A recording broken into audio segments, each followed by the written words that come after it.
Monster Zero. Rich Davis.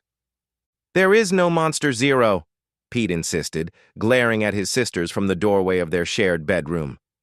Yes, there is, Megan said, her voice dropping to a whisper. And she especially doesn't like little boys. Nuh-uh, I'm telling Mom. Pete's hand trembled on the doorknob. Go ahead, Reagan, Megan's twin sister, taunted. She'll just tell you Monster Zero doesn't exist and to go to sleep. But if you do, you won't be prepared. You won't be able to protect yourself. Pete's resolve wavered. Prove it. Prove there's a Monster Zero. Megan leaned forward, her eyes glinting in the afternoon light. I don't know if I should. She doesn't like to show herself during the day. The sunlight burns her skin. That's why she lives in the closet and only comes out at night.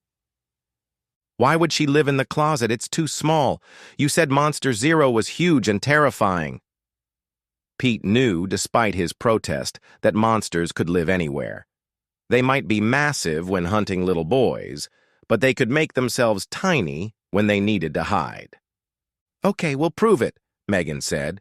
Reagan will get in the closet and Monster Zero will use her magic to transport her to the basement. Reagan slipped into the closet, and Megan closed the door behind her. It'll take a couple of minutes. We'll wait here. The siblings perched on the antique four-poster bed, a torture chamber in Pete's mind, against cold Brook, Maine's brutal winter nights. A thick quilted coverlet draped the mattress. Though snow hadn't fallen yet, winter's chill crept closer each day. The bedspread's blue and white paisley pattern extended to the delicate lace that brushed the floor, matched by oversized pillows at the headboard. The mattress was treacherously soft. When Pete lay in it, he sank so deep that escape would be nearly impossible. Do you know what Monster Zero does to little boys? Megan asked, her voice barely above a whisper. Pete shook his head. She'll snatch you while you're sleeping and drag you into the closet. First, she'll cast a spell so no one will hear you even if you scream. Then she'll break every bone in your body, rolling you around in her hands until you're as squishy as bread dough. And then...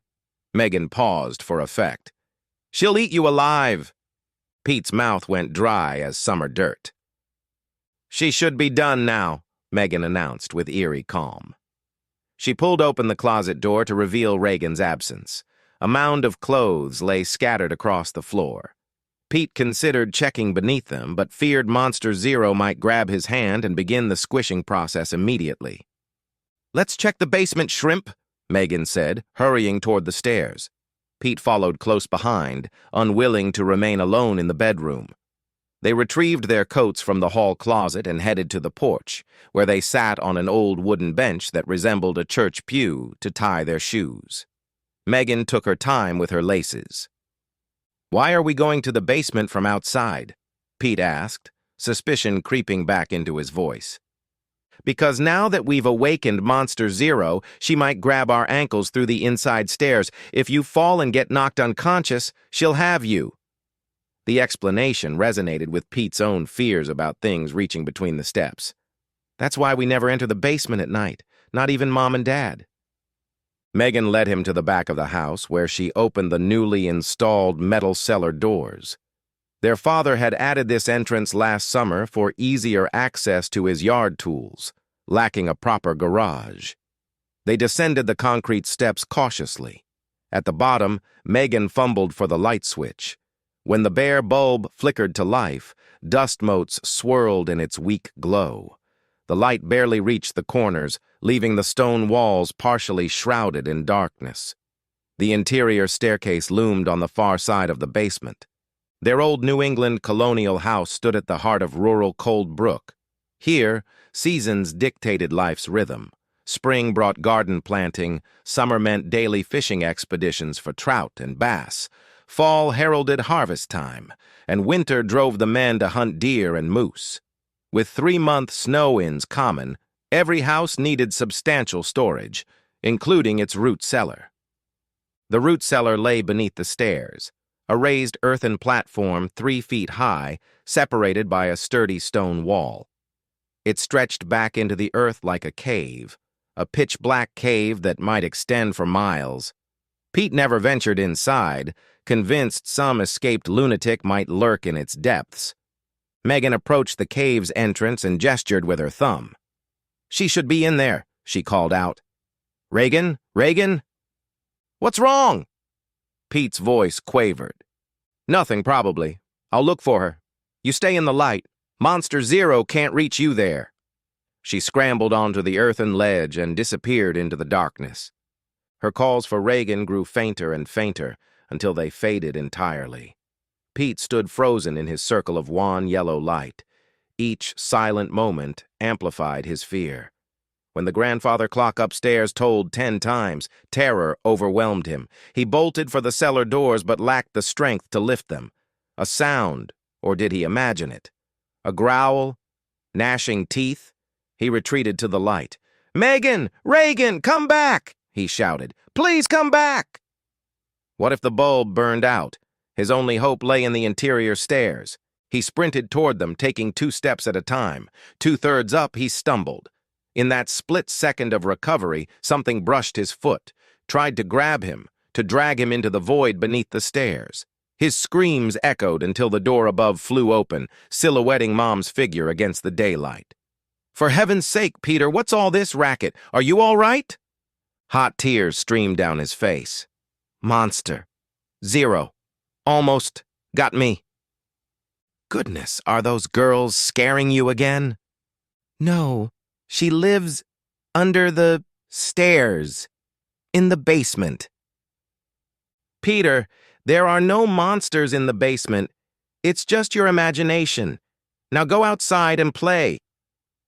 Pete ventured outdoors, and his quest to slay a dragon soon consumed his thoughts. He didn't see either sister for the rest of the day.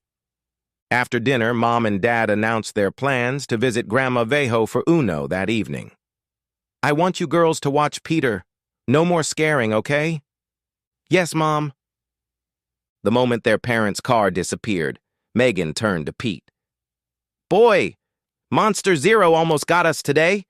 I thought we were goners." "But you said she liked girls. And Mom said she wasn't real. You made her up to scare me." "Of course, Mom said that. She just wanted you to stop crying," Megan retorted. "Monster Zero attacked because we woke her up. Lucky for us, you ran up those stairs just as she was about to squish us. When she saw you, she went after you instead. That gave us time to escape." The children watched a horror movie while munching popcorn. Something about a masked killer who somehow outpaced his running victims while walking, and girls who always stumbled and screamed. Pete went to bed at 9. He dreamed of a maniac wielding a massive butcher knife. He fled through endless rooms of a strange house until he reached the top of a steep stairwell. The steps descended into impenetrable darkness. But the killer approached, knife slicing the air with menacing swishes. Pete took the steps 1 at a time, then 2, then 3. His legs stretched like rubber to accommodate the growing strides.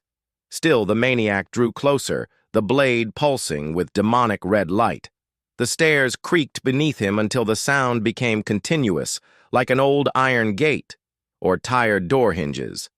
Pete realized the sound wasn't from his dream at all. It came from the closet.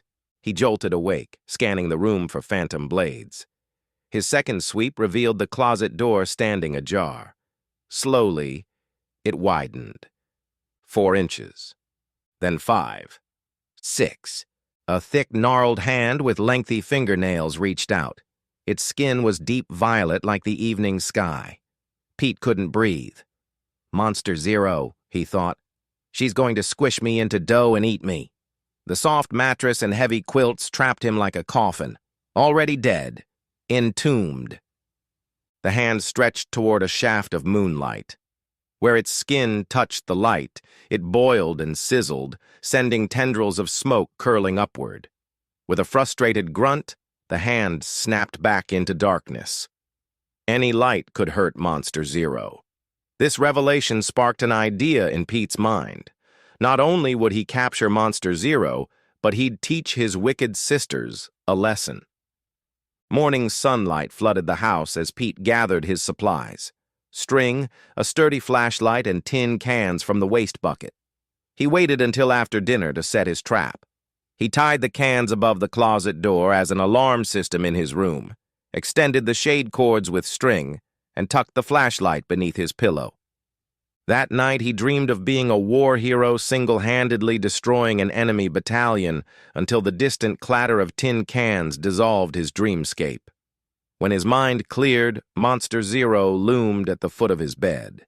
Pete yanked the string, and the shades snapped open. Moonlight flooded the room in crisscrossing beams. Monster Zero pressed herself into the bed's meager shadow, trapped. She glanced toward the closet, contemplating escape, but Pete already stood there with his flashlight, blocking her path. She shrank more profoundly into the shadow. "Let Zero go. She no come back," the repulsive, toad-like creature begged. "If I let you go, you must do something for me. If you don't, I'll hunt you down and burn you in the noon sun." Zero do. Do not burn Zero. Pete quickly located his sisters despite their attempts to hide. They always hid from him. "I saw Monster Zero last night." "No, you didn't," Megan scoffed. "You're a liar," Reagan added. "Yes, I did. And I captured her. She's coming after you tonight. She'll be hiding under your bed." "You are such a liar, Peter," Reagan emphasized his name with disgust. "There is no Monster Zero. We made her up to scare you."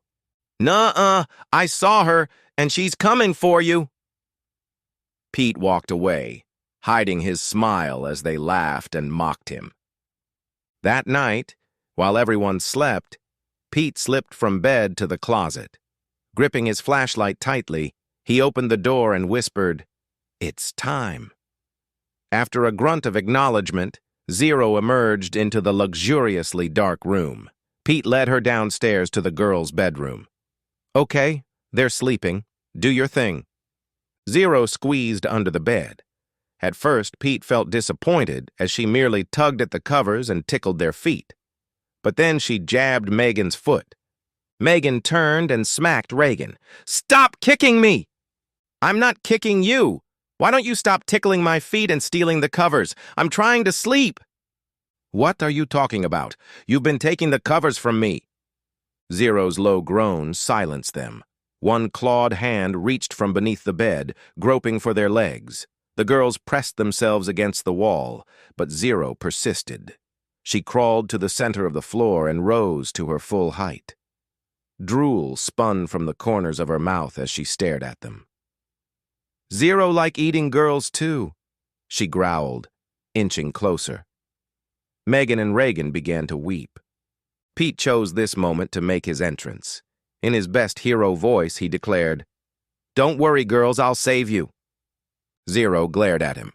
"You? Go away. You say Zero can eat girls." "I have changed my mind, foul beast. Step aside."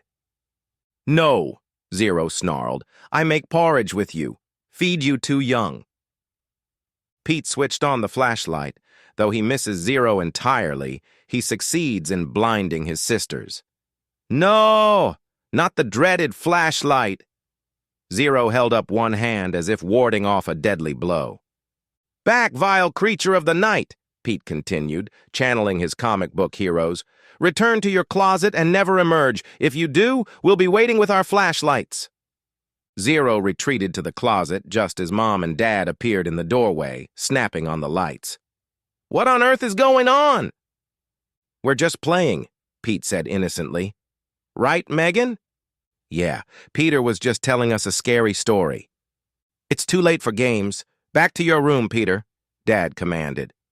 After they turned off the light, Pete returned to his bedroom. Before climbing into bed, he opened the closet door. "Thanks, Zero. I don't think they'll be scaring me for a while. Remember, you can eat Danny Rochelle down the street if you want. I don't like him anyway." A grunt answered him. Pete closed the door, opened the blinds, and drifted peacefully.